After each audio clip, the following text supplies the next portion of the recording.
Et salut les gens, j'espère que vous allez bien, moi en tout cas ça va super. Aujourd'hui on se retrouve pour une nouvelle vidéo présentation de deck. Aujourd'hui il va s'agir d'un deck héros de la destinée de Aster Phoenix pour ceux qui le connaissent. Pour ceux qui ne connaissent pas, je fais un rapide résumé. Il apparaît dans Geis pour la première fois et dans Arc 5. Et dans Geis en fait c'est le rival de Yugi, de Jaden. Il utilise des monstres héros de la destinée au lieu de héros élémentaires de Jaden. Donc on peut dire que c'est son rival direct, techniquement. Et dans Geis, c'est un personnage parmi tant d'autres. Donc voilà, alors il y a des monstres, surtout les monstres et les fusions, c'est un peu partagé, c'est un peu de Arc 5 et de Geis. Enfin bon, on commence tout de suite avec du rêve, héros de la destinée, niveau 1, ténèbres, guerrier effet. 0 d'attaque et 600 de défense. Durant le calcul des dommages, si votre monstre héros de la destinée combat et que cette carte est dans votre cimetière, vous pouvez invoquer spécialement cette carte et si vous le faites, votre monstre ne peut pas être détruit par ce combat. Et aussi, vous ne recevez aucun dommage de combat de ce combat. C'est vraiment tout bénef. Si elle a invoqué de cette façon, bannissez-la lorsqu'elle quitte le terrain. Vous pouvez utiliser cet effet de durable héros de la destinée qu'une fois par tour. Alors, c'est vraiment très bien parce que je ne le mets qu'en x1 par contre parce que c'est bien, mais voilà, disons que typiquement on peut le répéter que une fois par tour. Donc je m'imagine, tu as plusieurs durables dans ton cimetière, et voilà, tu peux en activer qu'un. Je trouve ça un peu moyen. Donc voilà, donc un durable. Alors du coup, il y a des cartes qui sont en plusieurs top là, donc je vous les mets là. Ensuite, on a le servant héros de l'effroi. Niveau 3, ténèbres, guerrier fait, 400 d'attaque, 700 de défense. Alors si ces cartes étaient ok, normalement, placez un compteur horloge sur chaque prison de la tour de l'horloge. Lorsque cette carte est détruite au combat et envoyée au cimetière, vous pouvez cibler une magie piège que vous contrôlez et détruisez la cible. C'est pas la carte dont j'utilise le plus l'effet, mais ça reste quand même utile. Ouais. Donc 1 x 3. Ensuite on a un monstre, cette fois qui n'est pas héros élémentaire, qui n'est pas héros de la destinée, mais qui est justement héros élémentaire. Donc 1000 d'attaque, 1500 de défense. Si ces cartes étaient invoquées spécialement, vous pouvez ajouter une carte magie jeu rapide change depuis votre deck à votre main. Et ça c'est effet que j'utilise pas trop souvent, mais le deuxième effet c'est celui que j'utilise tout le temps. Si ces cartes sont envoyées au cimetière, vous pouvez ajouter un monstre héros, brume de l'ombre et élémentaire exclu, depuis votre deck à votre main. Vous ne pouvez utiliser qu'un effet de brume de l'ombre une fois par tour et une fois par tour. Enfin, oui. Et vraiment, c'est très utile parce que bon, c'est un monstre qui est pas le plus par fort. Vous le posez en mode défense comme ça, il se fait détruire, vous ajoutez un autre monstre héros. C'est tranquille. Et puis, ça peut être héros élémentaire, héros laissé, ouais. Donc, ça, c'était le seul monstre héros élémentaire. Voilà. Ensuite, on passe à Dandy au diamant héros de la destinée. 1400, 1600. Une fois par tour, vous pouvez dévoyer la carte du dessus de votre deck. Et si c'est une carte magie normale, envoyez-la au cimetière. Sinon, placez-la en dessous de votre deck. Donc là, vous vous dites, Canada d'envoyer la carte magie au cimetière. La suite, durant la même phase de votre prochain tour, vous pouvez activer l'effet de la magie dans votre cimetière, même si vous ne contrôlez plus cette carte face réto. C'est pas l'effet le plus intéressant au monde, mais ça reste tout de même pas mal. Donc lui, pareil, je le joue en x3. Voilà. Ensuite, Décideur, héros de la destinée, l'une de mes cartes favorites du deck. 1600, 1000. Les monstres de minimum niveau 6 contrôlés par votre adversaire ne peuvent pas cibler cette carte avec une attaque. Déjà, ça commence bien. Seulement les monstres de max niveau 5 de la serre peuvent détruire cette carte. Enfin, l'attaquer en tout cas. Donc c'est déjà pas mal. Vous ne pouvez utiliser chacun des effets suivants de décideur qu'une fois par duel. Si cette carte est invoquée normalement ou spécialement, vous pouvez ajouter un monstre héros depuis votre cimetière à votre main durant la end phase de ce tour. Le seul truc qui est dommage, c'est que c'est seulement durant la end phase. Genre, c'est bien que ça aurait été vraiment durant les main phases. Ou son autre effet est lorsqu'une carte ou un effet qui va vous infliger des dommages est activé, tant que cette carte est dans votre cimetière, effet rapide, renvoyez cette carte à votre main. Si vous le faites donner un dommage d'effet sur vous 0.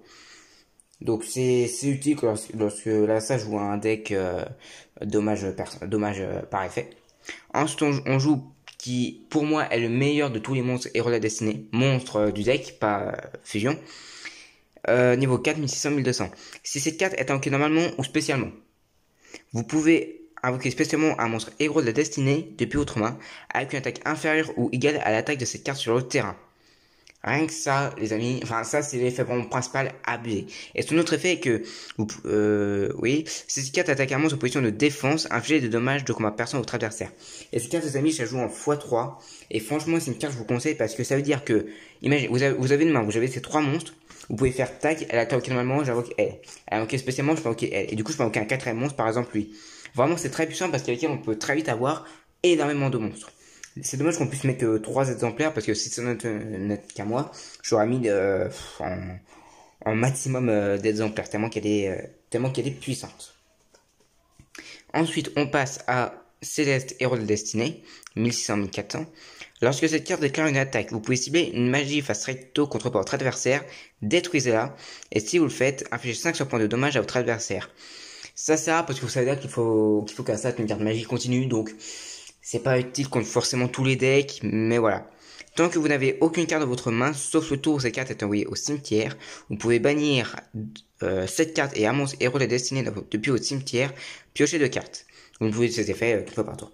Donc en fait, je vais être honnête, cette carte elle joue en x2. En fait, je vais être honnête, les effets ici, bah j'utilise assez rarement. En soi, les effets que j'utilise vraiment, c'est lui, ensuite lui.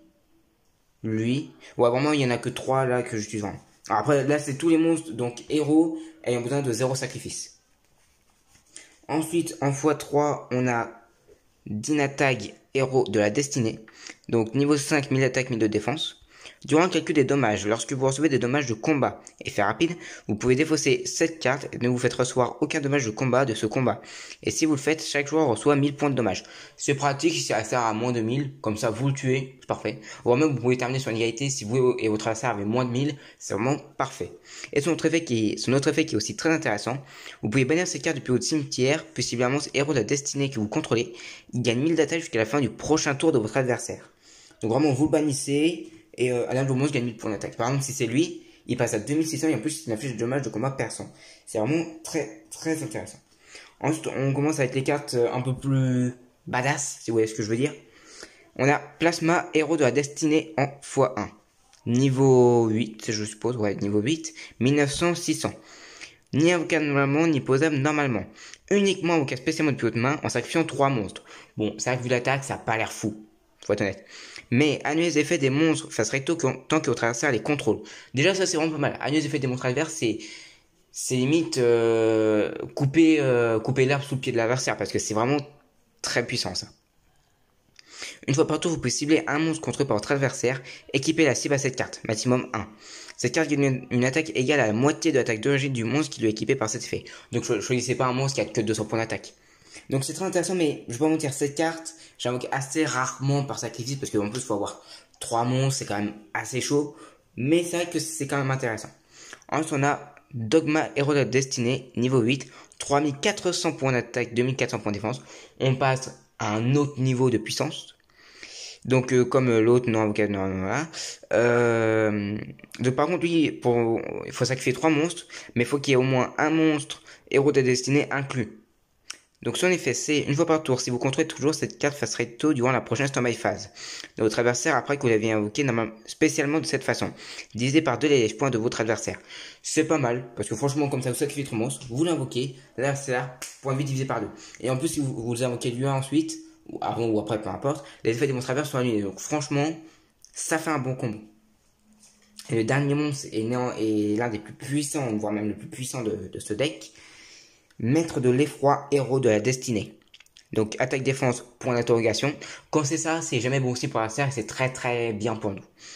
Donc niveau A8, j'en pense que c'est 10. Alors je connais le deck mais disons que je ne l'évoque pas par sacrifice, donc le niveau je m'en fiche un petit peu parfois. Donc ces cartes est invoquée spécialement par prison de la tour de l'horloge. On verra l'effet après. Détruisez tous les monstres que vous contrôlez. Alors pour vous, vous vous dites c'est pas super ça, sauf que la suite est monstre héros de la destinée exclu. Alors ce qui est très bien c'est que tous mes monstres sont héros de la destinée sauf lui. Et s'il est détruit, parce que je sais plus si c'est que par adversaire ou voilà. Cette carte est envoyée au cimetière. C'est très bien parce que limite c'est bien. Parce que si cette carte détruit elle, vous ajoutez par exemple je sais pas lui. Et comme ça fait tout un combo. Donc vraiment c'est sans problème. Et aussi, après ça, vous pouvez invoquer spécialement masse 2 monstres héros de la destinée le plus haut de cimetière. Imaginez, vous avez deux personnes. Imaginez, vous avez ça comme terrain, d'accord? Lui, vous venez l'invoquer, du coup, vous détruisez lui, il va au cimetière. Et du coup, là, grâce à elle, vous ajoutez un personnel à votre main. Et imaginez, vous avez deux autres cimetières. Ça fait que vous faites tac. Et du coup, avec ces deux, vous pouvez invoquer deux monstres spécialement. Donc, par exemple, je sais pas, j'invoque lui et j'invoque, par exemple, lui. Et vous voyez, en un seul tour, j'ai 5 monstres. Est-ce que vous voyez un peu le combo que ça fait tellement que c'est puissant. C'est pour ça que c'est vraiment une carte. Alors attention, assez dur à invoquer par rapport avec prison de la tour de l'horloge, mais ça reste quand même un bon truc. Donc depuis votre cimetière, après que cette carte est invoquée spécialement, le reste du tour, les monstres héros de la destinée que vous contrôlez ne peuvent pas être détruits. Et aussi, vous ne recevez aucun dommage de combat lorsqu'ils combattent. Donc, qui peuvent être détruits par des combats, magie, pièges, nada. Ils sont détruits par rien. Sauf que durant le tour où cette carte a été invoquée. Sinon, ça serait beaucoup trop puissant. J'en étais où L'attaque défense. Alors là, c'est l'effet le plus badass. Et en plus, si vous invoquez les 5 monstres, comme je vous ai dit, c'est vraiment d'une puissance incroyable. L'attaque défense de cette carte sont égales à la somme des attaques d'origine de tous les autres monstres héros de la destinée que vous contrôlez. C'est-à-dire que si le combo que j'ai fait tout à l'heure avec lui et lui, ce qui fait que j'ai 4 monstres à 1600, il passe à 6400 points d'attaque, ce qui est énorme. Le seul problème, c'est que une fois que ton tour a fini, la SAP peut sans problème le cibler et le détruire par un effet de carte. C'est le petit truc un peu dommage. Et le problème, c'est qu'il n'est pas level 10, donc du coup, on peut pas mettre une carte comme chaîne d'entrave du dieu, par exemple, qui empêche les monstres de niveau 10 d'être détruits, voilà. Ensuite, les amis, on passe aux cartes magie. Donc, on commence avec 2 pioches de la destinée.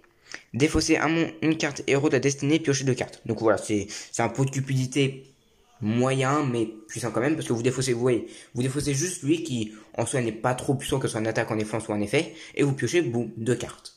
C'est quand même très bien. Ensuite, un petit typhon pour détruire les cartes magie piège adverses, ça fait toujours plaisir. Ça fait plaisir et c'est toujours pratique. Un petit monstre bomb pour appeler n'importe quel monstre en mode attaque. Mode attaque ou mode défense depuis n'importe quel des cimetières. Ensuite, on a ou plutôt je devrais dire 2 renforts de l'armée. Ajouter un monstre guerrier de masse niveau 4 depuis au deck à haute main. Ça tombe bien puisqu'ils sont tous guerriers niveau 4, sauf eux. Ensuite, on a un guerrier réincarné. Cible un monstre de type guerrier dans votre cimetière. Ajoutez la cible à votre main. C'est bien aussi. Par exemple, imaginez, vous venez d'invoquer lui. Et il a été détruit. Vous activez ça. Vous le ramenez à votre main. Et en plus, ça peut servir pour un autre truc après. Je vous dirai plus tard pourquoi. Ensuite, puisque c'est un deck fusion, on a bien sûr 2 polymérisations. Invoqué par fusion un monstre fusion depuis votre extra deck en utilisant des monstres depuis votre main ou terrain comme matériel fusion. Donc voilà, donc la polymérisation, c'est une carte très connue et très critique. C'est une carte un peu moins connue, mais néanmoins qui reste très très puissante. Le portail de fusion, carte que je trouve déjà magnifique. Carte terrain. Oui, c'est un deck qui joue pas mal avec terrain quand même. Tant que cette carte est sur le terrain, le joueur du tour peut invoquer par fusion un monstre fusion depuis son extra deck en bannissant des matériels fusion listés sur celui-ci depuis sa main ou terrain. C'est une sorte de polymérisation continue et en bannissant. Ensuite, on a une épée de révélation de lumière. Donc cette carte, pour faire simple, lorsqu'elle est activée, les monstres adverses de la serre sont retournés face recto, si c'était face verso, et la serre ne peut pas déclarer d'attaque pendant 3 tours. Donc voilà. On va commencer à manquer de place. Ensuite, on continue avec 2 changements de masque. Ciblez un monstre héros que vous contrôlez, envoyez-le au cimetière.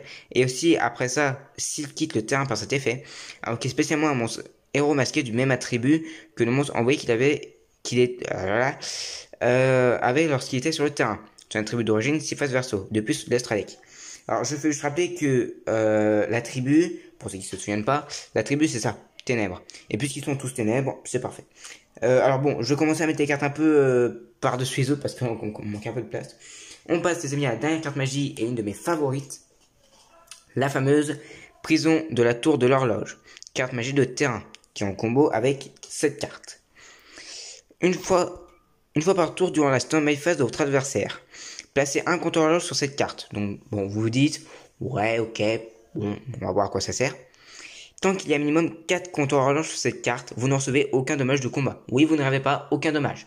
Si vous avez 4 compteurs, l'adversaire aura beau vous faire une attaque de 10 000, vous ne recevez nada. Si cette carte avec minimum 4 compteurs orange est détruite et envoyée au cimetière, invoquez spécialement un maître de l'effroi héros de la destinée depuis votre main ou deck. C'est ça le problème de cette carte, c'est que elle a deux problèmes, pour moi en tout cas. C'est que depuis la main ou le deck, c'est-à-dire que si vous l'avez invoqué ou utilisé pour une fusion, elle est envoyée au cimetière, voire même bannie à cause du portail de fusion. Et le problème, c'est qu'en cas d'extrême urgence, vous n'avez pas trop joué. Du coup, voilà. Et aussi, l'autre truc que je reproche à cette carte, c'est qu'il faut qu'elle ait minimum 4 compteurs et qu'ensuite elle soit détruite. Ça reste très limite. Après, techniquement, c'est bien parce que vous recevez aucun dommage. Mais voilà, c'est quand même une carte assez dure à jouer. Donc voilà, les amis, ça c'est tout pour les monstres et les magies.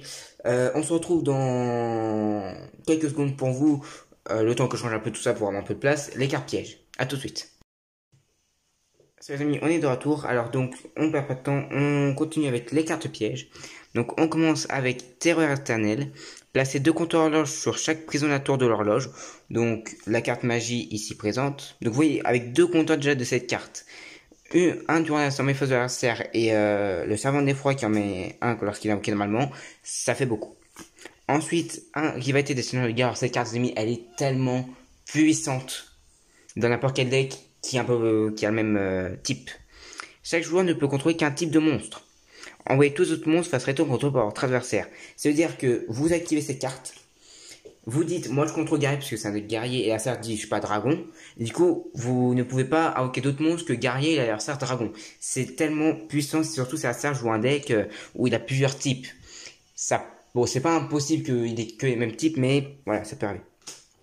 Un petit force de mémoire qui fait toujours plaisir, donc lorsque la monstre déclare une attaque, détruisez tous les monstres en mode attaque adverse. Un sel magique qui renvoie l'attaque et qui inflige des dommages à l'adversaire. Et on continue avec des fusions. Invoqué par fusion, un monstre fusion depuis votre extra deck en utilisant des monstres que vous contrôlez comme matériel de fusion. Et si vous le faites ce tour, il ne peut être détruit ni au combat ni par des effets de cartes. Seuls les monstres héros de la destinée peuvent être utilisés comme matériel fusion pour une invocation fusion en utilisant cette carte. C'est très puissant. Et la dernière carte piège, un petit appel de 30. Vous avez l'habitude, oui, donc qui permet de ramener un monstre en mode attaque depuis le cimetière. Donc ouais, mais ça c'est tout pour mon deck. Ensuite, du coup, on continue avec les cartes de strike. Alors on commence avec Croiseur de la Croix, Héros, Extra. Alors du coup, monstre lien, donc 2 monstres guerriers, attaque 1600 en ligne que 2. Alors, si cette carte est invoquée par lien, vous pouvez cibler un monstre héros de la destinée à votre cimetière, invoqué spécialement. Vous pouvez sacrifier un monstre héros de la destinée, ajouter un monstre héros de nom différent depuis votre deck à votre main. Vous pouvez utiliser chaque effet de Croiseur de la Croix, Héros, Extra qu'une fois par tour. Et aussi, vous ne pouvez pas invoquer spécialement de monstres héros. Monstre héros exclu le tour où vous avez tiré cet effet. Donc en fait, vous dites, je fais une invocation lien, vous invoquez lui, vous ciblez un monstre héros dans et vous le ramenez. Ça vous fait 3 monstres. Ça c'est mon premier effet. Et le deuxième, parce que moi c'est tout le premier que j'utilise. Ou en fait si on peut pas invoquer d'autres monstres comme monstre héros. Et en fait ça va être très intéressant comme effet pour la carte juste après. Que je vais vous dire. Donc en 2 exemplaires, Décimeur de terreur, Héros Extra, une de mes cartes favorites aussi. Oui, j'ai pas mal de cartes que j'aime bien dans ce deck. Donc pour savoir, ceux qui ne connaissent pas trop, un monstre lien en fait c'est, il y a beau marqué ici par exemple 2 monstres héros, ça dit juste ce qu'il faut. Ça veut dire qu'il faut 2 monstres qui sont héros dans leur nom. Et ça c'est le nombre de monstres qu'il faut. Donc là par exemple lui, il faut 2 monstres et lui 3 monstres. Et c'est là que ça va être intéressant, c'est que imaginez vous avez que 2 monstres héros. Vous avez par exemple Servant d'effroi et du rêve. La seule chose que vous allez faire, c'est, je dis j'invoque par lien, vous les envoyez au cimetière, vous invoquez lui, et là vous vous dites, ah, j'active son effet, il vient de ramener lui. Et du coup, pour un monstre lien, si vous utilisez un monstre lien pour une autre invocation lien, son numéro peut servir comme nombre enfin lui, disons, il vaut pour 2 monstres héros. Du coup, il dit, je réinvoque par lien, je fais ça, tac, tac. C'est tranquille, c'est carré, c'est au calme. Donc c'est pour ça que c'est vraiment très intéressant comme carte. Donc Décimeur de terreur Héros Extra, son effet est simple, rapide, efficace et très puissant. 2500 d'attaque. Cette carte est le monstre héros qu'elle pointe gagne 100 d'attaque pour chaque monstre héros de nom différent dans votre cimetière. C'est très puissant. Parce que pour chaque monstre héros, imaginez, même t'as 3-4 monstres, il se passe à 2000, enfin bon, il peut passer une grosse attaque. Et en plus, ces cartes attaquent un monstre en position de défense, inflige des dommages de combat perçant. C'est vraiment très puissant, surtout que son attaque en plus peut augmenter, donc ça peut très vite faire mal à l'adversaire. Ensuite, on joue en x2 Anki héros masqué, donc le fameux héros masqué avec changement de masque, 2800-1200, uniquement au cas spécialement avec changement de masque. Cette carte peut attaquer directement, mais lorsqu'elle fait dans cet effet, les dommages de combat infligés à votre adversaire sont divisés par 2. Donc l'adversaire, si vous utilisez l'attaque normale, l'adversaire subira 1400. Donc ça reste quand même bien. De plus, lorsque cette carte détruit un monstre de l'adversaire au combat et au cimetière, vous pouvez ajouter une carte magie rapide, change du PO deck à votre main. Vous pouvez utiliser cet effet de Anki remasqué une fois par tour. Donc oui, donc ça permet de rajouter le deuxième, voilà. Ensuite, on passe vraiment à mes cartes vraiment encore plus grosses, enfin plus grosses, façon de parler. On joue en x3, c'est par là que j'entends en plus grosse. En x3, Dystopie héros de la destinée, 2800 d'attaque, 2400 de défense. Donc 2 monstres héros de la destinée. Alors, si cette carte est invoquée spécialement, donc une invocation fusion, c'est obligé que ce soit spécialement. Enfin, normalement. Vous pouvez cibler un monstre héros de la destinée de masse niveau 4 dans vos cimetières, infliger des dommages à votre adversaire égaux à l'attaque de la cible. Si fait par exemple, si vous avez utilisé, je sais pas, par exemple, on va dire que vous avez utilisé Perce Ténèbres et du rêve, on va dire, bah, quand vous avez cette carte, vous dites, je cible Perce Ténèbres et tu perds 1600 puisque c'est son attaque. Et c'est franchement très puissant parce que 1600, imaginez, vous l'invoquez tout le temps, 1600 plus 1600 plus 1600, à un moment donné, ça fait une grosse attaque. Enfin, ouais, des gros dommages. Donc, voilà. Si l'attaque actuelle de cette carte est différente de son attaque d'origine, sauf durant damage TEP, effet rapide, vous pouvez cibler une carte sur le terrain, détruisez-la. Et si vous le faites, l'attaque de cette carte devient égale à l'attaque d'origine de cette carte. Vous ne pouvez utiliser cet effet de dystopie qu'une fois par tour. Donc en fait, son effet, pour ceux qui n'ont pas très bien compris peut-être, c'est en fait, imaginons, voilà, ça active rétrécissement, qui divise par 2 l'attaque. L'attaque de mon monstre devient 1400. Et bien son effet est, alors sauf durant la damage TEP, son effet est que du coup, je peux détruire une carte adverse, et son attaque, elle devient égale à son attaque. Donc ce qui fait que ce monstre revient à 2800. Et même si vous doublez son attaque, c'est franchement très très très puissant. Ensuite, il y a donc 2 monstres. On passe à Ducré Pustopique, héros de la destinée, qui, moi je dis, qui est l'évolution de Dystopie. Pourquoi? Car un monstre fusion héros de la destinée plus un monstre héros de la destinée, c'est très très chaud. Enfin, moi quand je vu ça, pour la première fois, je me suis dit, comment tu veux faire ce truc? Et en fait, quant à la technique, c'est pas si compliqué. Donc 3000 points d'attaque et de défense. Alors, cette carte est invoquée par fusion. Vous pouvez invoquer par fusion un monstre fusion depuis votre 13 deck en utilisant des monstres depuis votre main ou terrain comme interaction. Déjà, vous invoquez par fusion ce monstre et en plus, oh bah tiens, j'ai 2 monstres héros de ma main, j'invoque un deuxième dystopie. C'est ultra puissant. Rien que ça, vous voyez déjà, rien que ça donne envie de la jouer très vite. Ensuite, une fois par tour, effet rapide, vous pouvez, alors ça c'est très très puissant comme effet. Vous pouvez cibler un monstre sur le terrain, faites-le devenir indestructible au combat ou par des effets de cartes. Et si vous le faites, aucun joueur ne reçoit de dommages de combat d'attaque impliquant de monstres. Ces effets durent jusqu'à la fin de tour. Ça veut dire que si ça contrôle, je sais pas, par exemple, Obélisque le tourmenteur à 4000 points d'attaque, vous activez l'effet de cette carte parce que ça le fait rapide et durant n'importe quel tour, vous ou votre adversaire, et lui, il reçoit aucun dommage, enfin, vous recevez aucun dommage, lui, il est non destructible au combat par des effets de cartes. C'est très, très, très, très puissant. Les amis, on passe à l'ultime, la dernière carte. Le soldat dragon de l'ultime Destiny. Donc Plasma et Dogma, les héros de la Destiny qu'il faut. 3000 d'attaque et 3000 de défense. L'occasion de fusion de cette carte ne peut être faite qu'avec les matériaux de fusion ci-dessus. Donc bon, voilà, ça paraît un peu logique, mais bon. Une fois par tour, vous pouvez cibler un monstre contrôlé par votre adversaire, détruisez la cible et aussi était face recto, infliger des dommages à votre adversaire égaux à l'attaque qu'elle avait sur le terrain. C'est très puissant, surtout si l'adversaire vous bloque vos attaques. Par exemple, imaginez, vous jouez contre un autre deck héros de destinée qui joue la pression à la tour de l'horloge, il a 4 compteurs. Cette carte du coup ne peut pas attaquer, mais si vous activez une fois, vous détruisez tous les monstres adverses. C'est très très très très puissant. Et encore, c'est pas le meilleur ça. Vous ne pouvez pas mener votre battle phase durant le tour, vous êtes fait, en même temps ça paraît trop puissant après. Par contre, son dernier effet est vraiment ultra puissant. Une fois par tour durant vos stand-by phases, si cette carte est dans votre cimetière, vous pouvez bannir une carte héros de la destinée depuis au cimetière invoquer spécialement cette carte. C'est très puissant, le seul problème c'est que si la serve vous le pendant votre tour, Le problème, c'est que du coup, vous devrez attendre tout le tour de l'adversaire pour le réinvoquer. Mais sinon, ça vous détruit pendant son tour. Vraiment, c'est tranquille. Donc, ouais, les amis, c'est tout pour ce deck. J'espère que vous avez apprécié. Moi, en tout cas, j'ai bien aimé. Je sais pas pourquoi, mais il y a des decks comme ça. Il y a des decks que j'aime plus faire que d'autres. Et en fait, moi, j'aime bien les decks quand il y a beaucoup d'invocations, en fait. Donc, ouais, les amis, n'hésitez pas à me dire dans les commentaires ce que vous avez pensé de ce deck. Si pour vous, il y a des cartes à ajouter. Parce que je suis très loin de tout connaître. Donc, peut-être que j'ai oublié quelques cartes. Sinon, les amis, portez-vous bien. Et sur ce, je vous dis à la prochaine. Ciao.